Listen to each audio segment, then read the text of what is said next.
Hello বন্ধুরা, movie Hunter Bangla চ্যানেলে আপনাদের স্বাগতম।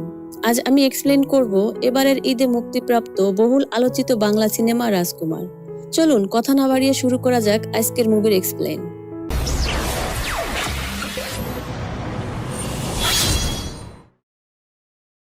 সিনেমার শুরুতে দুজন লোককে মোটরসাইকেলে যেতে দেখি। তারা তাদের একজনের গার্লফ্রেন্ডের সাথে দেখা করতে যাচ্ছিল। ইতিমধ্যে তাদের মোটরসাইকেলটি নষ্ট হয়ে যায়। তাই এক বন্ধু আরেক বন্ধুকে বলে গার্লফ্রেন্ডের জন্য খেজুরের রস নিয়ে যেতে। এটা শুনে সেই বন্ধু রস নেওয়ার জন্য গাছে ওঠে, কিন্তু সেখানে সাপ বের হয় আর সে ভয়ে সেখানে আটকা পড়ে। তার নিচে থাকা বন্ধুটি তার মামাকে ডাকতে দৌড়ে যায়। তারপর সেখানে তার মামা বন্দুক নিয়ে আসে সাপ মারতে, কিন্তু মামার হাত বার্ধক্যের জন্য কাঁপছিল। তা দেখে লোকজন বলাবলি করছিল সে সাপ মারতে গিয়ে তার ভাগ্নের মাথায় গুলি মেরে দিবে। এটা শামস ভাই ছাড়া আর কেউ পারবে না। আর ঠিক তখনই শামস অর্থাৎ আমাদের মেগা স্টার সাকিব খানের এন্ট্রি হয়। সে এসে তার বাবাকে বলে, আমি মেরে দিব, কিন্তু একটা শর্ত আছে। আপনি যদি আমাকে 3 দিনের মধ্যে 50 লাখ টাকা দেন তাহলে আমি গুলি করে দিব। আর যেটা সে 5 বছর ধরে চাচ্ছিল। এটা শুনে বাবা বলে, তুই কি আমার পোলা? উত্তর সাকিব বলে, আমারও তো তাই মনে হয়। তারপর 3 দিনের মাঝে টাকা দিবে বলে আল্লাহর নামে কসম করলে সাপকে মেরে দেয়। এরপর সেই ঐতিহাসিক গান আমি একাই রাজকুমার চলে আসে। তারপর আমরা দেখি রাতের বেলায় সাকিবের বাবা সাকিবকে বলে, বৈধ পথে যেতে পারলে টাকা আরো বেশি দিব। তখন সাকিব বলে, আমি 17 বার চেষ্টা করেছি, এম্বাসিতে ইন্টারভিউ দিয়েছি, এম্বাসি থেকে ভিসা না দিলে আমি কিভাবে যাব। তারপর বাবা টাকা দিতে রাজি না হলে সাকিব সেই আল্লাহর কসমের কথা মনে করিয়ে দেয়। তখন বাবা বলে, আমেরিকা গেলে আমি তোকে ত্যায্যপুত্র করে দিব। উত্তরে সাকিব বলে, দরকার হয় আমি তাই হব। এটা শুনে বাবা ত্যায্যপুত্র করার শর্ত দিয়ে বলে, আব্দুল মালেক তোকে গিয়ে টাকা দিয়ে আসবে। তারপর সিন শিফট হয়, দেখানো হয় সাকিব একজন দালালের কাছে গিয়ে বলে, এই যে টাকা আনছি, এখন আমাকে বিদেশে পাঠান। দালাল বলে, এখন মেক্সিকোর পথ বন্ধ। সাকিব বলে, আপনি মেক্সিকো দিয়ে নিয়ে যান আর মানিকগঞ্জ দিয়ে নিয়ে যান, এটা আপনার ব্যাপার, তারপরও আমাকে যেভাবেই হোক নিয়ে যান। অনেকক্ষণ চিন্তা করে দালাল বলে, আমার একটা বন্ধু আছে আমেরিকায়, তার কাছে একটা সিটিজেনের খোঁজ আছে, তুমি যদি তাকে বিয়ে করো তাহলে আমেরিকা যেতে পারবে। কিন্তু এই প্রস্তাবে সাকিব রাজি হয় না এবং বলে, কাকে না কাকে বিয়ে করে নিজের লাইফ নষ্ট করবো নাকি। দালাল বলে, এই একটাই পথ আছে আমেরিকা যাওয়ার, এছাড়া আর কোনো পথ নেই, আর এই পথে না গেলে অযথা আমাকে বিরক্ত করো না। এই বলে সে চলে যায়। তারপর আমাদের রাতের সিন দেখানো হয়। আমরা দেখতে পাই তখন সাকিব সেই লোকের সাথেই বসে আছে আমেরিকার ভিসার জন্য। তবে আর কোনো পথ না থাকায় সাকিব রাজি হয়ে যায়। তারপর সেই দালাল তার আমেরিকান ভাই মকবুল অর্থাৎ এজাজকে কল দেয় আর বলে, একজন মক্কেল পাইছি বিয়ের জন্য। তখন এজাজ $40,000 অ্যাডভান্স চায় আর সাকিব এতেও রাজি হয়ে যায়। তারপর সাকিব মেয়েকে দেখতে চায়। এজাজ বলে, মাইয়া দেখে কি করবা, মাইয়া আমেরিকান কিনা এটাই আসল বিষয়। তারপর সিন শিফট হয়, আমরা সাকিবকে বরের সাথে একটা হোটেলে দেখি। এজাজ তাকে বাসর ঘরে পাঠায়। সাকিব ভিতরে ঢুকে অবাক, ও মা, এ তো শরীফা সেজে বসে আছে। এটা দেখে সাকিবের মেজাজ খুব খারাপ হয়ে যায়, কারণ ইসলামে তো সমকামিতা হারাম। রাগ করে বাইরে এসে এজাজকে ইচ্ছা মতো উত্তম মধ্যম দেয়। তারপর আমরা আবারও সাকিবকে এজাজের সাথে দেখি। সাকিব বলে, মাইয়া কোথায়? এজাজ বলে, আমি মাইয়া ছাড়া আসছি নাকি? আর ঠিক সেই সময় আমেরিকান সেই কাঙ্ক্ষিত নায়িকা কোর্টনি কফি সুইমিং পুল থেকে উঠে আসে। এখানে তার নাম হলো জুলি। সে এসে সাকিবের সামনে বসে এবং স্মোকিং করে। তারপর তাদের মাঝে কথা হয় আর মেয়েটা হালকা বাংলা বলায় সাকিব বলে, মেয়েটা তো এমনিই আমার লাইক ছিল, তার মাঝে এখন ডাবল লাইক করছি। তার কিছুক্ষণ পরে সাকিব গাজার গন্ধ পেলে গাজা কে খায় এত সুন্দর একটা মেয়ের সামনে এটা বলে। এটা শুনে জুলি বলে, আমি খাই।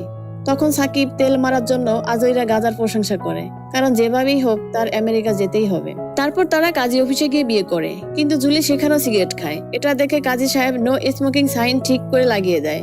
তারপর সে সিগারেট নিভিয়ে ফেলে।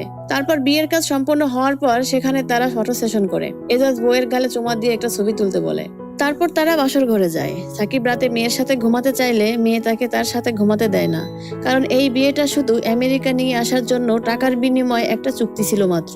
তাই মেয়েটা একাই ঘুমিয়ে যায়। তারপর আমাদের রাতের সিন দেখানো হয়। সেখানে সাকিব এজাজকে বলে, ভাই, আমার বাইরে যাওয়ার কি হবে, মাইয়া তো পুরাই তার ছেঁড়া। তারপর সাকিব জুলির সামনাসামনি বসে আর বলে, আপনি আমার আমেরিকা যাওয়ার একমাত্র ভরসা। তারপর মেয়েটা বলে, চিন্তা করো না, সব ঠিক হয়ে যাবে। তারপর আমরা দেখতে পাই সাকিব গাছতলায় বসে থাকে, পাশে দিয়ে তার বাবা যায়। তখন বাবাকে দেখে সাকিব সালাম দিলে তার বাবা ফিরেও তাকায় না। মানে বোঝা গেল টাকা নেওয়ার পর থেকে সাকিবের বাবা আর সাকিবের সাথে কথা বলে না। তার কিছুক্ষণ পর সেখানে সাকিবের দাদি আসে এবং দেখে টঙের উপর 30 দিনে ইংরেজি শিখুন বইটা রাখা। এটা দেখে সে সাকিবকে একটা ইংরেজি বলতে বলে। সাকিব উত্তরে বলে, আমি যদি এটাই পারতাম তাইলে তো টাকা খরচ করে সেমরি বিয়ে করে আমেরিকা যাইতাম না। এটা বলে সাকিব সেখান থেকে চলে যায়। এভাবেই 6 মাস চলে যায়। আর সাকিব দালালকে বলে, 6 মাস হয়ে গেল, এখনো ভিসার কোনো খবর নেই। তখন সেই দালাল এজাজের সাথে সাকিবকে কথা বলিয়ে দেয়। এজাজ বলে, সব ঠিক হয়ে যাবে, চিন্তা করো না, তুমি শুধু জুলির সাথে ঠিকমতো কথা বলো, তাহলে তোমার কাছে চিঠি চলে আসবে। তারপর আমরা দেখতে পাই কিছুদিন পর সাকিবের বাড়িতে চিঠি চলে আসে, আর সে অনেক খুশি হয় আর তার ভিসা অ্যাপ্রুভ হয়ে যায়। তারপর সে তার দাদির কাছে বিদায় নিতে যায় আর দাদিকে ভালো থাকতে বলে, আর দাদিও তাকে ভালো থাকতে বলে আর বলে, আমি মরে গেলে এসে আমার কবর জিয়ারত করে যাইস। তারপর দাদি বলে তার আরো একটা কথা রাখতে। দাদি বলে যে তোর বাবা যদি তোর প্রতি কোনো অন্যায় করে থাকে তার উপর কোনো অভিযোগ রাখিস না, আর যাওয়ার আগে বিদায় নিয়ে যাস, যদিও সে তোর সাথে কথা না বলে। তারপর সাকিব খান তার বাবার কাছে যায়, গিয়ে বলে, বাজারে গেলেও আপনার হাত ধরে যাইতাম, কিন্তু আজ এত দূরে যাচ্ছি আপনার হাতটা ধরতে পারলাম না, অন্তত মন থেকে একটু দোয়া দিয়েন। তারপর বাইরে এসে তার ফুফাতো ভাইকে টাকা দিয়ে যেতে চাইলে সে নেয় না, কারণ সে বলে, আপনি আমাকে সাপের সামনে রেখে মামার থেকে টাকা নিয়েছেন। তখন সাকিব বলে, এগুলো আমার বানানো নাটক ছিল, আর গাছে ওঠা সাপের কামড়ে কি কেউ মরে? বাবা তোকে অনেক ভালোবাসে, তাই বাধ্য হয়ে আমার এটা করতে হয়েছে, আর বাবাকে দেখে রাখিস, তোর আমানতে রেখে গেলাম। তারপর শেষবারের মতো দাদিকে বিদায় বলে সে গাড়িতে ওঠে। তারপর সাকিব বিমানে করে আমেরিকাতে আসে এবং এজাজের সাথে দেখা করে। সেখানে এজাজ সাকিবকে তার বাসায় নিয়ে যেতে চায়, কিন্তু সাকিব জুলির বাসায় যেতে চায়। এজাজ সাকিবকে জুলির বাসায় যেতে না করে, কিন্তু সাকিব নাসরবান্দা, সে যাবেই। তখন এজাজ তাকে বলে, আমি তোমাকে জুলির বাসার সামনে নামিয়ে দিব, কিন্তু আমার কথা বলতে পারবে না, আর জুলি তোমাকে বাসায় উঠতে না দিলে আমার বাসায় চলে এসো। এটা বলে সে তাকে নামিয়ে দিয়ে চলে যায়। তারপর সাকিব সেখানে অপেক্ষা করতে থাকে। কিছুক্ষণ পর একটা আঙ্কেল তাকে জিজ্ঞেস করে, কার কাছে এসেছো? সাকিব বলে, আমি জুলির গেস্ট। এটা শুনে লোকটা সাকিবকে অনেক অপমান করে। তারপর সাকিব মনে মনে বলে, একবার শুধু আমেরিকার বাতাসটা বুঝতে দাও, তারপর বোঝামো। তার কিছুক্ষণ পরেই দরজা খুলে জুলি সাকিবকে দেখে রেগে যায়। সে সাকিবকে সেখান থেকে তাড়িয়ে দেয়, কিন্তু সাকিব বলে, এম্বাসি থেকে তো আমার অ্যাড্রেস এখানেই দেওয়া। আর তখন জুলি বলে, গ্রিন কার্ড আসলে এখান থেকে নিয়ে যেও, এখন চলে যাও। তারপর সাকিব না গিয়ে বাহিরে বেঞ্চে বসে থাকে। জুলি কিছুক্ষণ পর এসে তাকে আবারও চলে যেতে বলে, কিন্তু সাকিব তো নাসরবান্দা, সে কোনোভাবে তাকে ম্যানেজ করে, আর তাই জুলি তাকে এক রাত থাকতে পারমিশন দেয় আর বলে, কাল সকালে আমি ঘুম থেকে ওঠার আগে তুমি চলে যাবে। তারপর রাতের বেলায় দোকানের সামনে একজন মা তার বাচ্চাকে আইসক্রিম কিনে দিচ্ছে, এটা দেখে সাকিব ইমোশনাল হয়ে কান্না করে দেয়।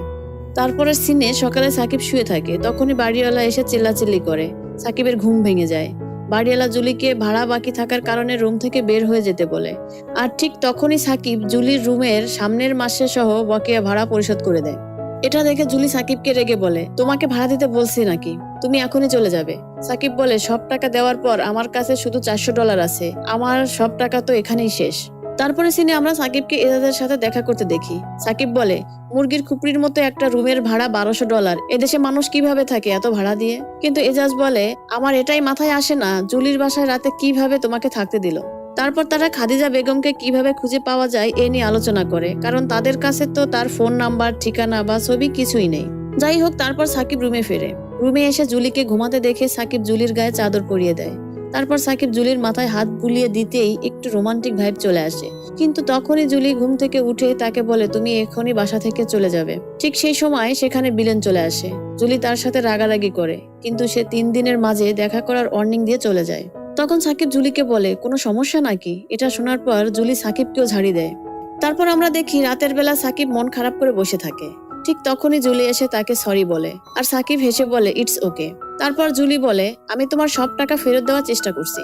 সাকিব বলে, টাকা লাগবে না, কারণ টাকা ফেরত দিলে তো বাসা থেকে বের করে দিবে।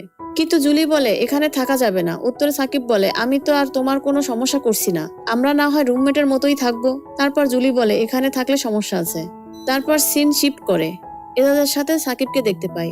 সাকিব তার কাছে কাজ চাইলে সে তাকে কুত্তার পটি ডেলিভারি করতে বলে, কিন্তু এটা শুনে সাকিব নাক ছিটকায় আর বলে, লাইফে টাকার দরকার আছে, কিন্তু এভাবে না। তারপর সিন দেখানো হয় একটা শপে। সাকিব সেই শপের মালিককে জিজ্ঞেস করে শরীর কেমন আছে, আর লোকটা সাকিবকে ক্রিটিসাইজ করে বলে, বাঙালি কি আর শরীরের অবস্থা জানতে আসে? আমি টাকা পয়সা ধার দিতে পারবো না, বাঙালির স্বভাবই হলো টাকা ধার চাওয়া।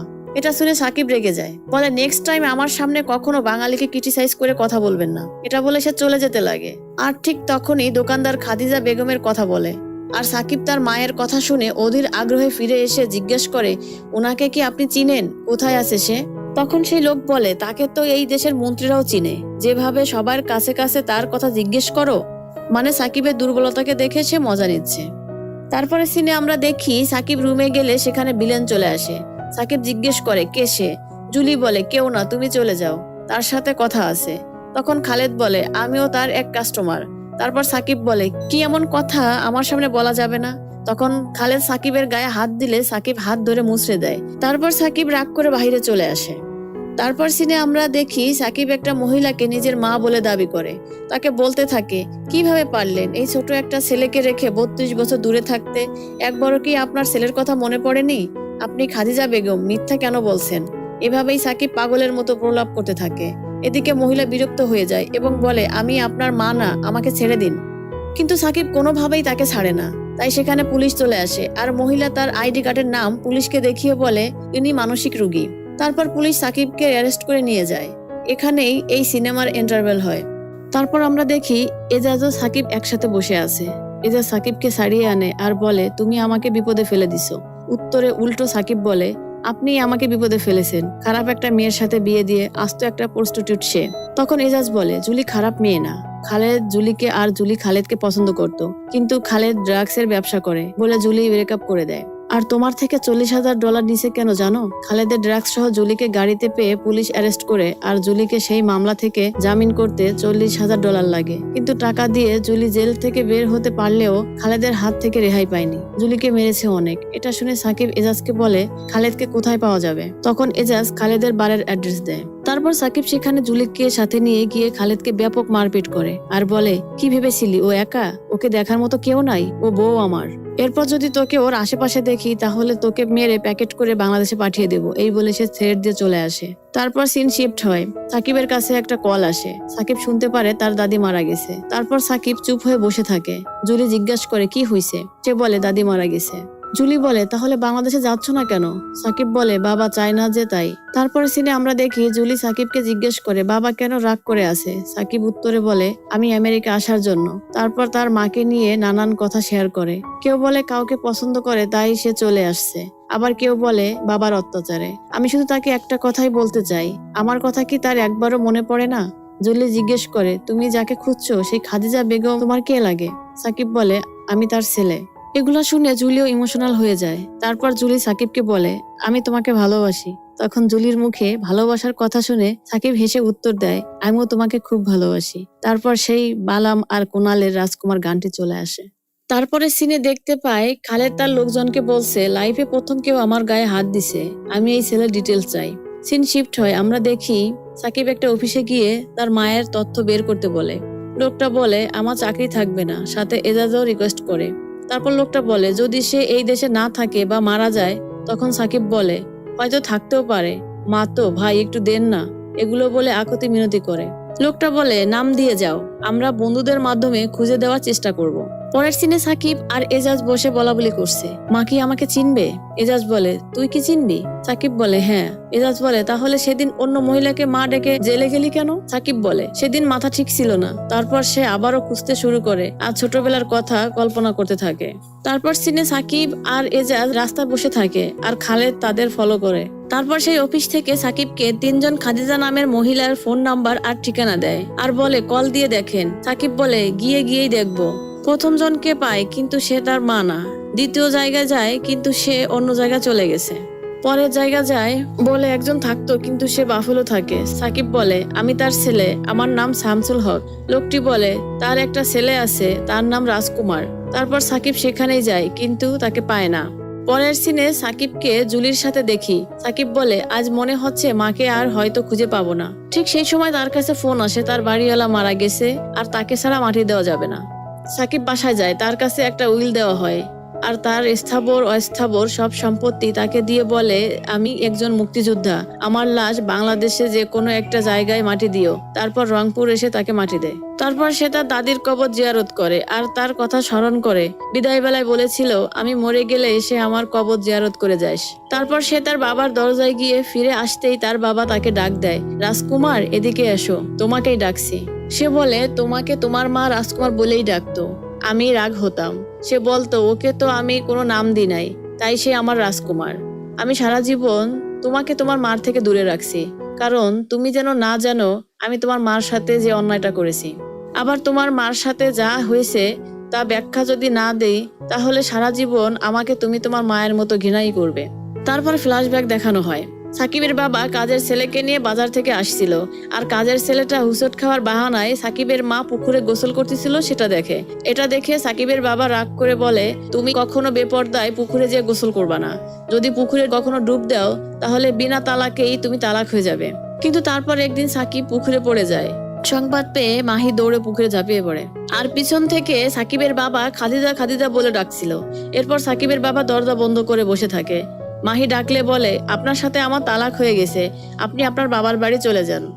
তারপরে সিন বর্তমানে আসে আর বলে, বাবা তুমি শুধু একবার নিজেকে আমার জায়গায় দাঁড় করিয়ে দেখো, কি করার ছিল আমার। আমি তো আর তালাক হওয়া বউকে নিয়ে থাকার পাপিও না। তারপরও তোমার মা আমাদের বাড়িতে আসতো আর কাঁদতো। একদিন তোমার মা তোমাকে দেখতে আসে, কিন্তু আমি আসতে মানা করি। তোমাকে নিতে চাইলে আমি তোমাকে যেতে দিই না। তারপরে দেখতে আসলে আমার মরা মুখ দেখবেন, এই কসম দিলে সে তারপর থেকে আর আমার বাসায় আসেনি। তারপর থেকে আর কখনো আমাদের বাড়ি আসে নাই। তারপর শুনলাম তোমার মাকে আমেরিকায় নিয়ে গেছে। গত 32 বছর থেকে শান্তিতে ঘুমাতে পারি নাই আমি। তুমি তো আমার একমাত্র সওয়াল, তোমার কাছে আমার একটাই চাওয়া, যদি কখনো তোমার মায়ের দেখা পাও আমার হয়ে একটু অনুরোধ কইরো, যাতে সে আমাকে মাফ করে দেয়। আমি খাদিজাকে আজও ভালোবাসি, আজও আমি তার জায়গায় অন্য কাউকে বসতে দিইনি। তারপর সাকিব বলে, আম্মা কোথায় আছে আমি জানি, আমি তাকে আপনার কাছে নিয়ে আসব। তারপর বাবা বলে, তুমি আমাকে মাফ করে দিও, আমি তোমাকে তোমার মার আদর থেকে দূরে রাখছি। সাকিব বলে, আপনার প্রতি আমার কোনো রাগ নেই, আপনি যা করেছেন আপনার জ্ঞানের অভাবে করেছেন। তারপর সাকিব আর জুলি আমেরিকায় একটা লোকের সাথে দেখা করে। সে বলে খাদিজা এসেছিল, কিন্তু সে বাংলাদেশে চলে গেছে, তার একটা ঠিকানা দিয়ে গেছে। তারপর জুলির কাছে বিদায় নিতে গেলে জুলিও আসতে চায়। তারপর আমরা সাকিবকে বাংলাদেশের একটা বাড়ির সামনে দেখতে পাই। সেখানে গিয়ে সে রাজকুমার ভিলা দেখতে পায়। গেট দিয়ে সাকিব ভিতরে ঢোকে আর তার মার কোরআন তেলাওয়াত শুনতে পায়। তারপর সাকিব সিঁড়ি বেয়ে উপরে উঠতেছিল আর তার মার কোরআন তেলাওয়াত শুনছিল। আর ঠিক সেই সময় মায়ের মুখে কে শব্দটা শুনতে পেয়ে সাকিবের গা হিম হয়ে যায় আর বলে, আম্মা আমি আপনার রাজকুমার, আপনার ছেলে আম্মা। আমি শুধু আপনাকে এক নজর দেখার জন্য, কথা বলার জন্য, আপনার আদর পাওয়ার জন্য কোথায় কোথায় খুঁজেছি, এক প্রান্ত থেকে আরেক প্রান্ত গিয়েছি। আমার সাথে একবার কথা বলেন না আম্মা। আব্বা যে অন্যায় করেছে তার জন্য ক্ষমা চেয়েছে, বাড়ি চলেন। উত্তর আসে, আপনার সাথে কথা বলার অনুমতি নাই। তখন সাকিব হেসে বলে, আমি আব্বাকে আনছি, সে এসেই আপনাকে নিয়ে যাবে। আমি যাব আর আসবো, আপনি আর কোথাও যায়েন না, এখানেই থাকেন। এটা বলে হেসে হেসে চোখ মুছতে মুছতে সিঁড়ি দিয়ে নিচে নামতেই খালেদ এসে তার বুকে কয়েকটা গুলি করে। সাকিব কাঁদতে থাকে। ঠিক সেই সময় সাকিবের মা ঘর থেকে বের হয় আর সাকিব মাকে দেখে শান্তির একটা হাসি দেয় আর বলে, আর একটু কাছে আসেন, আপনাকে দু চোখ ভৈরা দেখি, আর একটু জড়িয়ে ধরি। এটা বলেই নিঃশ্বাস বন্ধ হয়ে যায়। আর এখানেই রাজকুমার মুভিটি শেষ হয়ে যায়।